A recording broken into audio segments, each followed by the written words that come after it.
vocês começaram a fazer meme comigo, meu povo, pelo amor de Deus, não faça isso comigo. Peço, tá? Vamos lá, gente.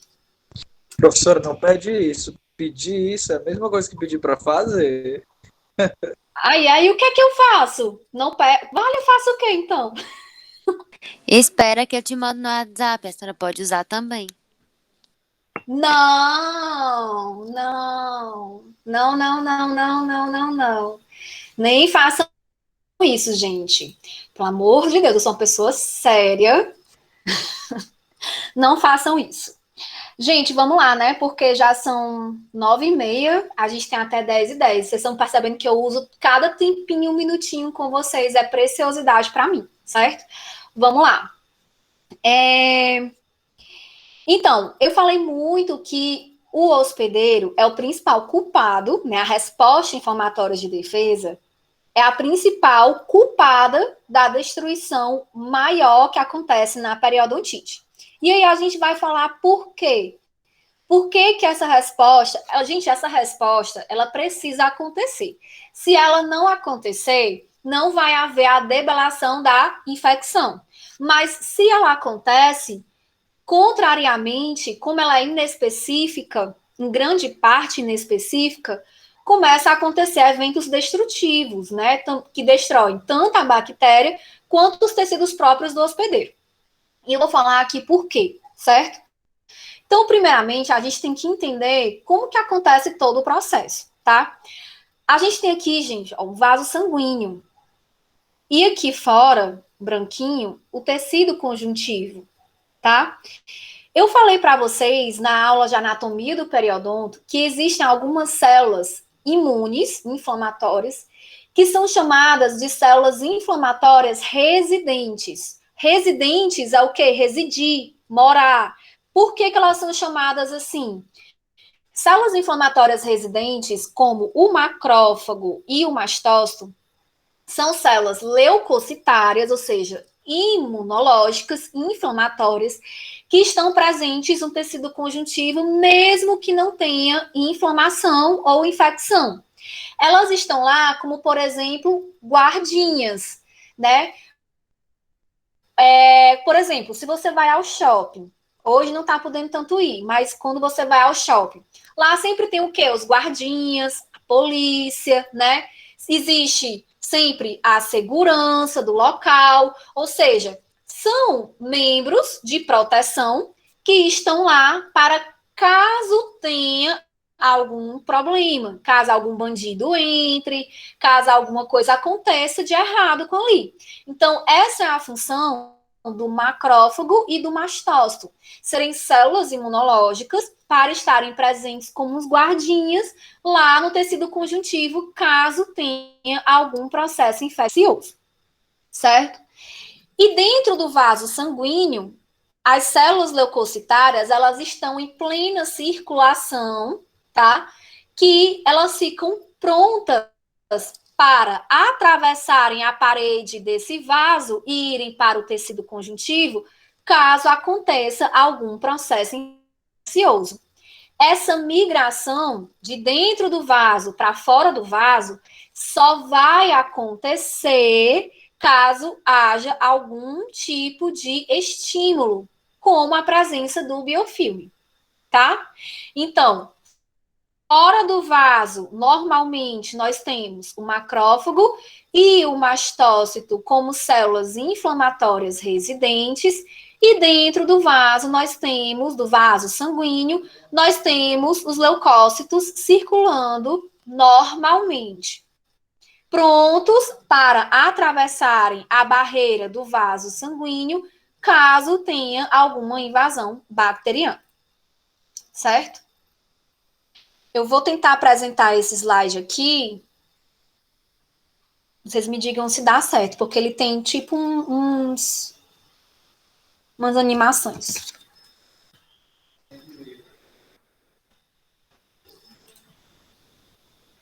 Falha. Vamos lá. Eu falei para vocês que existem dois tipos de bactérias, né? Gram positivo, gram negativo. Eu falei dessas bactérias. As gram positivas, elas têm a membrana, né, o envoltório dela é composto por um componente chamado de peptidoglicano. Eu não vou cobrar isso em prova, tá? Mas o que é que eu quero que vocês entendam? E as gram-negativas, ela tem esse envoltório aqui, ó, que está representado por essas bolinhas verdes, que além da camada de peptidoglicano e da membrana celular, elas têm uma parede celular em volta ainda, né, um envoltório extra, que é composto de lipopolissacarídeo, o LPS. Então, essa é a membrana, é o envoltório de uma bactéria gram-positivo, sem o LPS, e essa de um gram-negativo com o LPS, tá? O que é que eu quero que vocês entendam?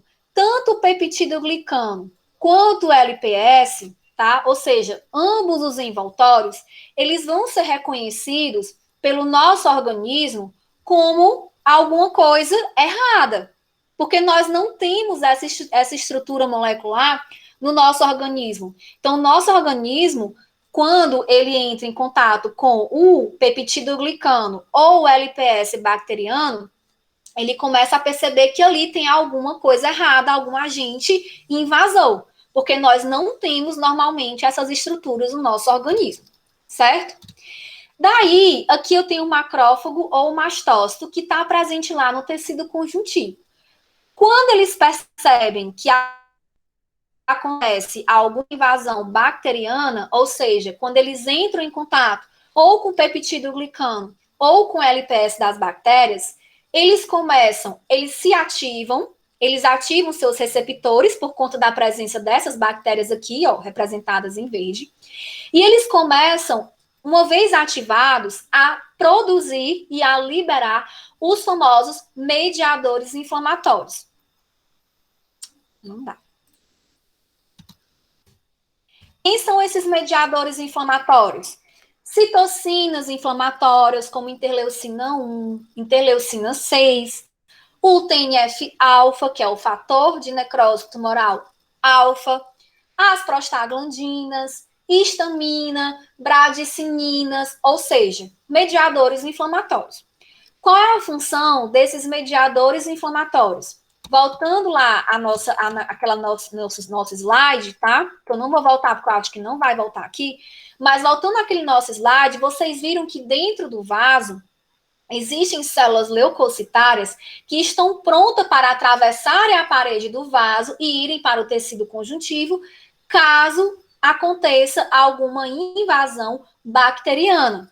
Então, esses mediadores inflamatórios, eles têm duas funções. Eles têm a função de preparar a parede do vaso para possibilitar que essas células atravessem essa parede naquele local. E a segunda função é promover a alteração do leucócito que está dentro do vaso, por exemplo, o neutrófilo, o monócito, que o monócito, quando atravessa o vaso, se transforma em macrófago, o linfócito, que precisa migrar, o eosinófilo, então está tudo dentro do vaso. Ele vai também, os mediadores inflamatórios, modificar os leucócitos para que eles consigam atravessar essa parede do vaso, tá? Então, precisam acontecer tanto alterações vasculares quanto alterações leucocitárias. Outra coisa, existe também o mecanismo de quimiotaxia desses mediadores inflamatórios. O que é a quimiotaxia? Quimiotaxia é basicamente o que eu fiz aqui com vocês. Por exemplo, eu marquei às 7h30 de sexta-feira, vocês acessando o link nessa aula. Então, por exemplo, se eu tenho uma invasão bacteriana no periodonto do dente 24, como é que o leucócito, circulando em toda a circulação sanguínea, ele vai saber que é exatamente ali que ele tem que migrar? Então, isso são fatores quimiotáticos, ou seja, fatores quimiotáticos é quando os mediadores inflamatórios liberados por aquelas células inflamatórias residentes no tecido conjuntivo, que já estavam presentes, que é o macrófago ou o mastócito, eles fazem com que eles chamam, por exemplo, interleucina 8, ela é quimiotática para o neutrófilo. Ela diz, neutrófilo é aqui, ó, é aqui que você tem que migrar. E aí eu tenho também interleucina 1, TNF-alfa, promovendo a alteração do vaso para possibilitar a migração de dentro da célula, de dentro do vaso para fora do vaso. E, né, também essas mesmas citocinas causando as alterações leucocitárias para que a célula consiga passar pela parede do vaso, tá certo?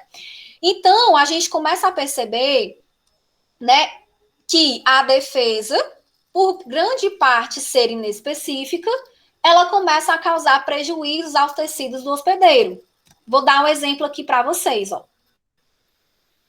Aqui tem tipo um esqueminha, mas eu também não sei se vai dar certo.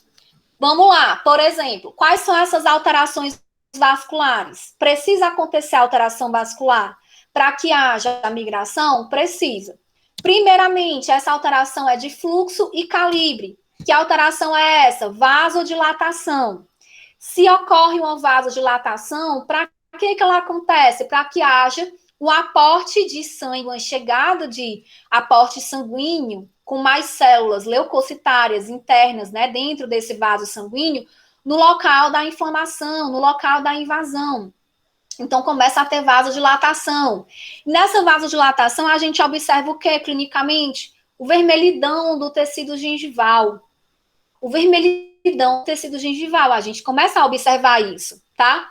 A outra alteração seria o quê? O aumento da permeabilidade do vaso. O vaso, ele tem que estar mais permeável para permitir a passagem de células que antes ele não permitia. Então, as células endoteliais da parede do vaso começam a se afastar entre si, para que haja a abertura de espaços entre elas e a célula que está dentro conseguir passar entre elas, que é o leucócito que está dentro, que vai ter que transmigrar a parede do vaso, né? Com esse aumento de permeabilidade vascular, é só célula que vai passar? Não, a gente vê também que tem o quê? Vazamento de fluido plasmático, de plasma sanguíneo do interior do vaso para fora do vaso. Clinicamente, isso aí se traduz em quê? Edema, aumento de sangramento. Então, só nas alterações vasculares, a gente conseguiu observar já 3 sinais de inflamação que são muito frequentes nas doenças periodontais. O vermelhidão, o edema e o sangramento espontâneo ou ao leve toque. Por que isso está acontecendo? Por alterações vasculares. Essas alterações vasculares, elas são necessárias para que os leucócitos cheguem na bactéria e matem a bactéria. Porém, como elas são inespecíficas, elas acabam também trazendo prejuízos. Então, assim, entendam que a inflamação, ela precisa acontecer, mas ela tem sempre aquele fator negativo. O primeiro deles é isso. Então, a gente começa a observar, né, que tem sangramento, o edema, o vermelhidão gengival. Mas é necessário que haja a vasodilatação induzida por esses mediadores. Que mediadores são esses? TNF-alfa, interleucinas, interleucina 1, tá? Interleucina 6, certo?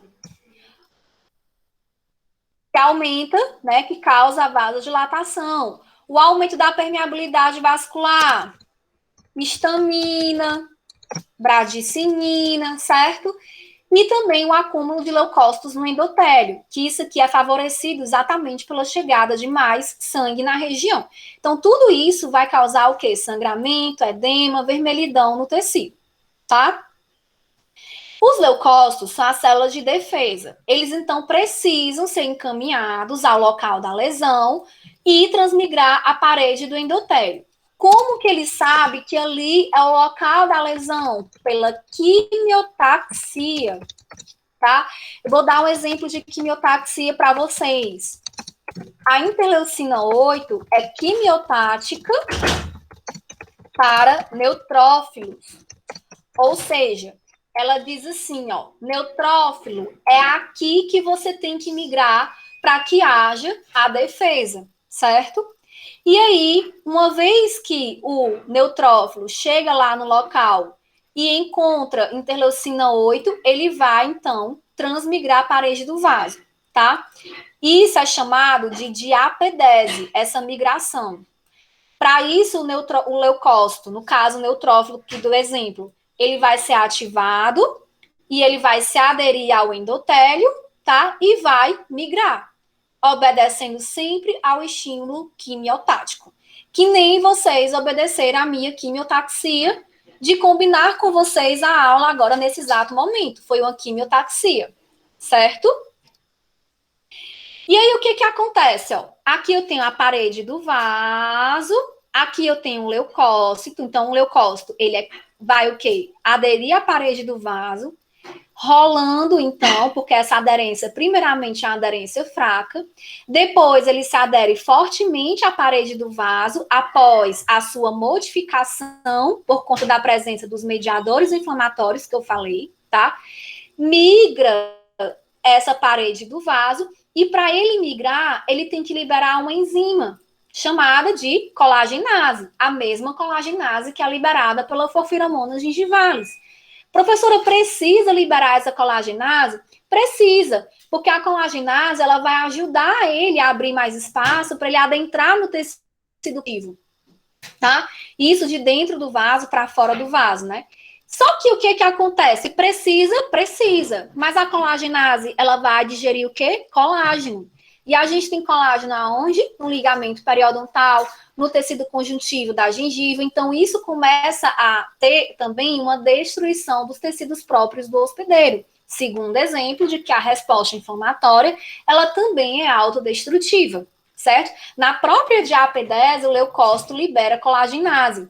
Outra coisa, por exemplo, o neutrófilo. O neutrófilo, ele é um grande liberador das metaloproteinases de matriz. Proteinase faz o quê? Quebra de proteína.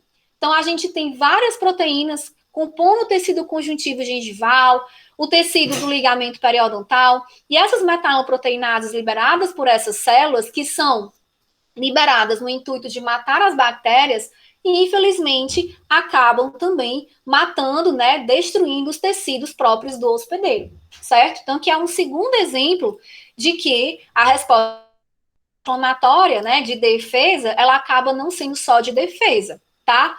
Outro exemplo, essa bactéria, a bactéria precisa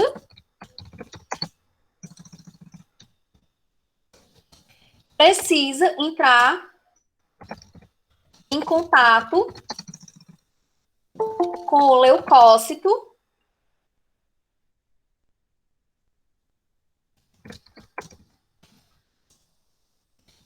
para ser destruída. Como é que acontece essa destruição? Fagocitose. Quem são as células leucocitárias que mais fagocitam? O macrófago e o neutrófilo. O macrófago, que já está presente no tecido como célula inflamatória residente, libera aqueles mediadores inflamatórios iniciais para chamar o reforço para o local, e o neutrófilo, que não é uma célula inflamatória residente, está presente dentro do vaso sanguíneo e ele vai ter que migrar para chegar ao local da infecção. Então, quando essas células chegam perto da bactéria, elas englobam a bactéria em uma bolsa, né, chamada essa bolsa de fagolissosomo, tá? Nessa bolsa, nesse bacúlo, tá? Nesse envoltório, elas liberam espécies reativas de oxigênio, como os peróxidos, para matar a bactéria, matam a bactéria e depois, após a morte da bactéria, essas células morrem. Elas se sacrificam por nós, certo? Elas fazem o sacrifício. É o famoso sacrifício da célula pelo nosso organismo. Elas morrem. E aí, o que acontece quando elas morrem? Uma vez que elas morrem... Peraí que eu acho que tem gente querendo entrar. Uma vez que elas morrem, elas vão fazer o quê? Elas vão liberar todo o seu conteúdo no tecido do hospedeiro.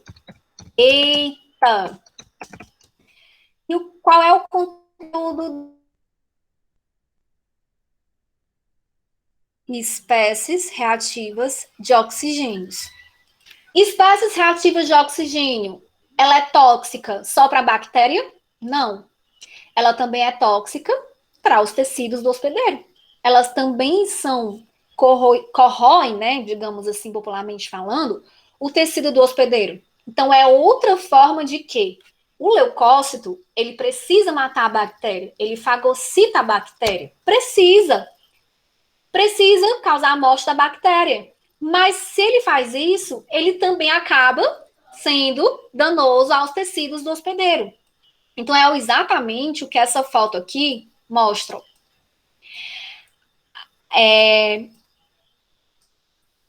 Só um minutinho. É exatamente o que essa foto mostra. Aqui eu tenho um leucócito polimorfo nuclear, que é o neutrófilo, que ele tem esses 3 núcleozinhos aqui, esse núcleo interligado, certo? Aqui o citoplasma do leucócito. Ele entra em contato com as bactérias, certo? Engloba as bactérias e faz com que haja a formação de um fagolissossomo aqui, ó. Aqui dentro tem as bactérias junto com as espécies reativas de oxigênio. E depois da sua morte, ele libera todas aquelas espécies reativas de oxigênio, ele esparrama todo o seu conteúdo nos tecidos do hospedeiro. Então, ele libera tudo, né? A bactéria morta, logicamente, mas ele libera tudo lá no tecido do hospedeiro. Isso acaba sendo ruim também, porque é tóxico aos tecidos do hospedeiro, tá? Alguém ia falar alguma coisa? Posso passar, né? Já dei 3 exemplos. A resposta inflamatória não é tão boa assim, tá? Vou dar o outro exemplo agora. Eu falei para vocês que quais são as fases da inflamação. Vou perguntar isso no final da aula, tá? Quais são as fases da inflamação? Então, a primeira fase é o reconhecimento da bactéria pelas células inflamatórias residentes, como o macrófago e o mastócito. Elas produzem e liberam mediadores inflamatórios, certo? Esses mediadores inflamatórios, como interleucina 1, interleucina 6, TNF-alfa, histamina, bradicinina, causam as alterações vasculares. E dessas alterações vasculares e também celulares, vai haver a migração de células do interior do vaso para fora do vaso. Essas células que vão migrar, elas vão servir como um reforço adicional ao macrófago e ao mastócito que já está no tecido, certo? As células residentes. Então, elas precisam migrar para que haja um reforço adicional. Começa a haver fagocitose, liberação adicional de mediadores inflamatórios, porque o neutrófilo que migra, o monócito que migra e se transforma em macrófago, o linfócito que migra, eles também liberam mediadores inflamatórios. E o que a gente vai observar é que a resposta inflamatória ela é propagada pela presença intensa de mediadores inflamatórios. Qual é a importância disso? Vamos lá. Quando num tecido você tem muita interleucina 1, certo? Essa interleucina 1, ela promove, no final das contas, destruição de tecido conjuntivo. Por quê? O que é que a interleucina 1 faz? A interleucina 1, ela estimula os próprios monócitos a liberarem metaloproteinases de matriz, macrófagos e monócitos, tá? Essas metaloproteinases de matriz, elas matam a bactéria, mas também destroem a matriz orgânica do tecido conjuntivo do hospedeiro. A interleucina 1, ela também estimula o fibroblasto a liberar essas metaloproteinases de matriz. a metaloproteinase de matriz, ela não é liberada somente por monócitos, ela é liberada também por fibroblastos e acaba também intensificando a destruição de tecido conjuntivo. O TNF-alfa, juntamente com a interleucina 1, no fibroblasto, também induz o fibroblasto a liberar a metaloproteinase de matriz. Mas o que é que o TNF-alfa faz? Também, juntamente com a interleucina 1, estimula os osteoclastos, juntamente com a interleucina 6, juntamente com prostaglandina E2, tá? E esses osteoclastos estimulados, eles vão promover o quê? Uma maior reabsorção óssea. Ao passo que, para piorar, inibem osteoblastos, tá? Então, ocorre, tô vendo aqui, certo? Alteração no metabolismo do fibroblasto, tá? Que passa a produzir mais metaloproteinases de matriz, certo? E colagenase, do que formar colágeno, certo? E do metabolismo também alterado de osteoclastos, que são hiperestimulados, e dos osteoblastos, que são hipoestimulados. Com isso, a gente vai observar que essas reações, elas são ocasionadas, tá, por esses mediadores inflamatórios em grande quantidade no organismo. E a interleucina 8, ela ainda chama, tá, o leucócito neutrófilo, tá, que também no local vai produzir metaloproteinase de matriz e vai intensificar a perda de tecido conjuntivo. Então, gente, o que é que a gente observa? Quando eu tenho mediadores inflamatórios em excesso, ou seja, durante um processo inflamatório, você tem ativação de osteoclasto e inibição de osteoblasto. Qual vai ser o saldo líquido final dessa matemática? A perda óssea, tá? Além disso, ativam os fibroblastos a produzirem colagenase e metaloproteinases de matriz. E isso destrói o quê? O tecido gengival e o ligamento periodontal, certo? Fora as metaloproteinases de matriz produzidas pelo monócito e pelo neutrófilo, certo? Então, em resumo, é tudo isso que eu falei. Placa bacteriana, ela vai estimular a resposta inflamatória do hospedeiro, vai causar um dano tecidual direto, mas como ela estimula a resposta inflamatória do hospedeiro, essa resposta ela é de defesa e ela também, contrariamente, é danosa. Ela precisa acontecer. Se ela não acontecer, não vai haver a fagocitose. A parte benéfica da resposta inflamatória é a fagocitose. A parte maléfica é que ela altera o metabolismo de células inflamatórias, como eu disse para vocês, né? Porque ela tem liberação de muitos mediadores altera o metabolismo de células normais, como os fibroblastos, né? Os osteoblastos, por conta da grande quantidade de mediadores inflamatórios, esse metabolismo é alterado, e também, né, por conta de vários outros motivos, as próprias alterações vasculares, a própria fagocitose, tá, que acaba causando a liberação de espécies reativas de oxigênio, como os peróxidos, que também são destrutivos aos tecidos próprios do organismo, certo? Essa resposta inflamatória, né, como eu falei, ela é caracterizada pela ativação de leucócitos e liberações de mediadores. Em algum momento, ela vai se tornar específica, com a produção de anticorpos, mas ela nunca deixa de ser inespecífica, tá? A gente sabe que existem dois tipos de resposta inflamatória. A inata, que é a inespecífica, que tem esse fator negativo, e a adaptativa, que é específica e é produzida pelos anticorpos, que demora para acontecer. Então, assim, mesmo quando já está um processo inflamatório crônico, que já está acontecendo resposta inflamatória adaptativa ou específica, né, por meio de anticorpos, e que essa parte negativa da inespecificidade não vai mais acontecer, ainda assim está tendo a resposta inflamatória inata, certo? Nunca que ela vai deixar de acontecer, só quando a redução do desafio microbiano do biofilme, tá bom? Então, que eu já falei, né? E aí é isso, gente. Os capítulos que vocês vão estudar por essa matéria são do Carranza, tá? Os capítulos 21, 22 e 23. No capítulo 21, vocês peguem só isso aqui. Não precisa pegar ele completo, tá? E o capítulo 22 e 23.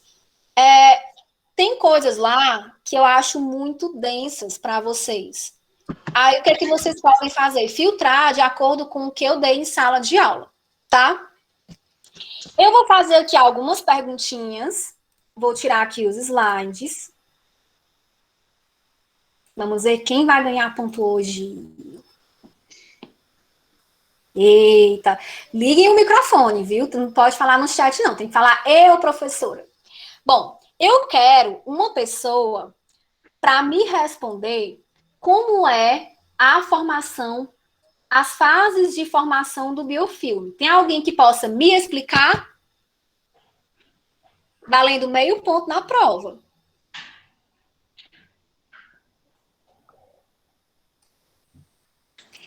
Primeiro tem as bactérias são capazes de se aderir à superfície, né? Depois tem a interação entre as... Antes da Isabelle, vamos lá. Antes da aderência da bactéria, tem a formação do quê? Do biofilme, que é o acúmulo. Não! Professora, é aquela de película. Da película adquirida. Película adquirida. Película adquirida. A primeira fase é a película adquirida. Continua, Isabelle. Aí depois tem a interação, né? Depois da película adquirida, forma o biofilme. Aí tem a interação entre a superfície a ser colonizada, a microbiota e o meio ambiente. Aí começa a formação da película adquirida, que tem glicoproteínas e anticorpos presentes na saliva. Aí tem a adesão da bactéria, que é pela adesina, que ela é a primeira a ser colonizada, ela é a porta de entrada, basicamente. E depois tem o gradiente de oxigênio e de fermentação. Basicamente isso. Pelo que eu entendi, né? Sei lá. E essas bactérias que têm adesina, elas facilitam a adesão de outras bactérias que não iriam se aderir a esse dente, mas devido a essas bactérias, elas facilitam essa adesão das novas bactérias. Porque ela é o colonizador de primeira entrada. Tem que ter ela para que as outras possam entrar. Certo. Clara, tu falou da película adquirida, não foi? Como é que acontece a Clara estava falando, a Clara Fernandes.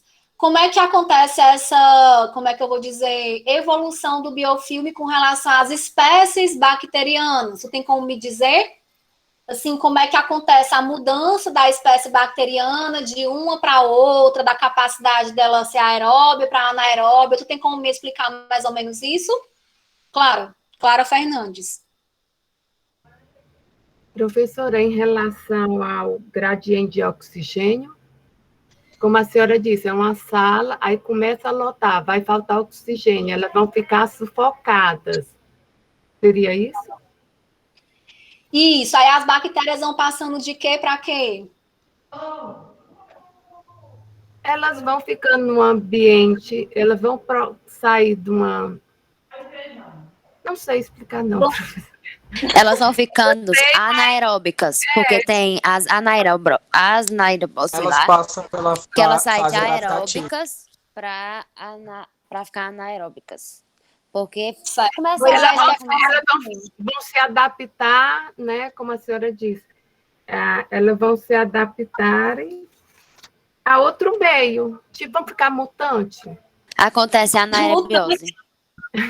Não, mutante não, mas elas vai acontecendo acontece a anaerobiose, né, professora? Vocês têm que entender o que é a seleção natural. Seleção natural é o meio, ele seleciona os organismos mais resistentes, mais capazes de sobreviver nele. Então, o próprio gradiente de oxigenação ali é uma seleção natural, porque vai selecionar as bactérias anaeróbias. Não é que elas se transformam em anaeróbias, ela já é anaeróbia. Só que o meio favorece o crescimento das espécies anaeróbias, tá? Moisés, tu quer falar alguma coisa? Meu áudio tá ligado, foi sem querer. Gente, Professora, só uma dúvida rapidinho, é porque eu só consegui entrar agora, porque minha filha está doente, eu não consegui pegar a sua aula. Só peguei agora, eu acho, dois slides. Pois é, aí eu fico tão preocupada, sua aula é tão maravilhosa e assim, tão necessária, e não vai ficar gravada, né? não, mas eu acho que o pessoal chegou a gravar, porque deve ter gente que gravou. Porque assim, Paloma, eu não tive como gravar, entendeu? Mas eu acredito que tem aluno que gravou, porque eu permiti essa gravação, e eu acredito que deve ter gente aqui que gravou, que pode passar um para os outros. Eu espero que sim, né? A outra aula, eu acho, o Moisés parece que gravou. Eu só não consegui baixar, mas eu acho que o Moisés gravou e a Maraísa gravou o áudio. Mas essa, eu acho que ninguém gravou, não. Ninguém se manifestou lá no grupo. Alguém gravou, gente, essa aula? Alguém gravou, pessoal? Eita. Professora, mas assim, se por via das dúvidas não tiver realmente conseguido gravar, a senhora tiver como enviar esses slides do jeitinho que a senhora apresentou aí na sala, aqui na aula, vai ajudar bastante, porque a senhora foi atualizando e escrevendo neles ao decorrer da aula, então ficou bem explicado, pelo menos nos slides, né? Melhor do que nada. A Gabriele falou que está gravando. Ai, maravilha, Gabriele. Quando terminar, libera para os coleguinhas, amiga. Obrigada. Valeu, Gabi. Valeu. Gabi, ó. Gente, só mais uma pergunta. Vamos lá. Valeu, Gabi. Show de bola. Salvadora da pátria. Só mais uma pergunta para finalizar os 3 minutos de aula. Olha só, eu vou até dar o meio ponto para a Isabelle, para a Clara e para o Natanael, tá? Tô distribuindo ponto hoje, hein? Tô bem boazinha hoje. Vamos lá. Quem consegue me explicar como é que acontece toda a reação inflamatória do começo até a sua propagação frente ao desafio microbiano do biofilme? Olha, eu vou explicar do jeito que eu entendi. Alguém complementa, então você não precisa dar ponto, enfim. Primeiro acontece o reconhecimento da bactéria, né? Depois elas produzem mediadores inflamatórios. Peraí, calma. Por quê? Quem reconhece? Olha, tem as células de defesa e as células de defesa. Quais? A professora Sena tá... Os leucócitos. Quais leucócitos? Tem os 2 leucócitos importantes nesse processo. É o macrófago e o mastócito. Certo. Aí depois produzem mediadores inflamatórios, que já tem os residentes, que a gente já sabe, já tem os residentes, que são os mastócitos e os macrófagos. Exatamente. Isso, são eles que reconhecem. Aí depois causam alteração vascular, porque dessa alteração vascular que acontece o edema, a vermelhidão e o sangramento. Que é a diapedese. Exatamente. E depois ocorre a migração. A diapedese é a migração. Essa alteração vascular precede a migração. Aí já é a 4ª fase, que ocorre a migração das células para ter reforço adicional. Chama o neutrófilo, chama o leutócito, vamos todo mundo, para a gente acontecer, para migrar. E depois na fagocitose, para morrer e tal, e pronto.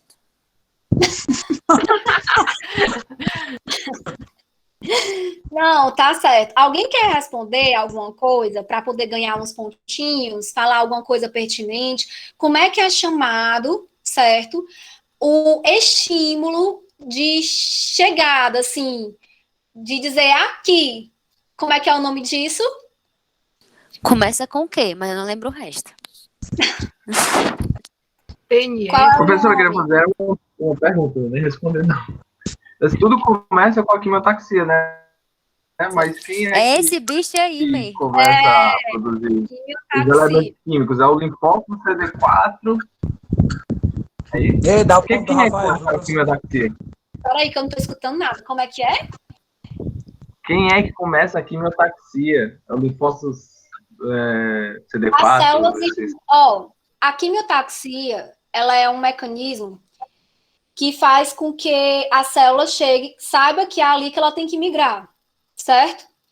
Quem tem que começar a quimiotaxia são aquelas células inflamatórias residentes, as primeiras a terem contato com a bactéria, que são o macrófago e o mastócito dentro, já residentes, previamente àquele processo todo, eles já estão presentes lá. Gente, o que que acontece? Eles são os guardinhas, eles que têm o contato para acionar a polícia. O guardinha tem que o reforço, né? A polícia, ele tem que ter entrado em contato com o bandido. Então, é a mesma coisa. O macrófago e o mastócito, que está lá já residente no tecido conjuntivo, eles entram em contato com a bactéria e eles começam a liberar esses mediadores inflamatórios. Dentre esses mediadores inflamatórios, tem vários quimiotáticos. Por exemplo, interleucina 8, ela é quimiotática para neutrófilo. A própria interleucina 1 e TNF-alfa, eles acabam também exercendo quimiotaxia para os monócitos migrarem e se transformarem em macrófagos no tecido conjuntivo. Entendeu? Então, assim, não é que tudo começa com quimiotaxia. Tudo começa com o encontro entre a célula inflamatória residente, que já está no tecido conjuntivo antes mesmo de tudo, como um guardinha para proteger ali, com a bactéria. Quando acontece esse encontro, é que tudo começa, tá? Que é o reconhecimento, né, professora? Chama. O reconhecimento, exatamente, tá? Hoje a pontuação foi da Isabelle, da Clara e do Natanael. Ninguém quer mais ganhar meio ponto na prova, rapaz. Bom, gente, a aula foi essa, né? Eu acho que a gente merece um ponto. Porque respondemos Não, duas aí perguntas não. consecutivas. Ai, Adorei isso. O Rafael Você- respondeu o nome que a senhora queria saber. Deu meio pontinho para ele também. Como? O Rafael respondeu que era quimiotaxia, então deu pontinho para ele também. Não foi respondi o não, Natanael, eu tava não? perguntando. Foi o Rafael, Quem tava professora. perguntando? Tava perguntando quem. Quimiotaxia foi o Rafael, não foi eu, não. Ah, é, Rafael, salve pelo gongo, viu, Rafael? Aí, viu, Rafael? Pronto. Gente, preste atenção Professora, nem nas aulas, porque isso salva vocês. Algumas aulas eu vou fazer isso e outras não, certo? Então, até na próxima semana, né? Gabi, por favor, passa essa filmagem aí pro pessoal do grupo, tá? Te agradeço. E até a próxima semana, gente. Muito obrigada aí pela paciência com a minha internet. Espero que próxima semana não tenham esses problemas, né? Mas continue estudando, certo? Obrigada pelos elogios. Mandem e-mail, enfim, mensagens, se precisarem tirar dúvidas. E aí, assim, eu não prometo responder instantaneamente, mas a gente vai, porque meu dia é bem corrido. Eu vou trabalhar hoje daqui a pouco. Eu tô até arrumada para ir. Pois um beijo, tchau, pessoal, tudo de bom.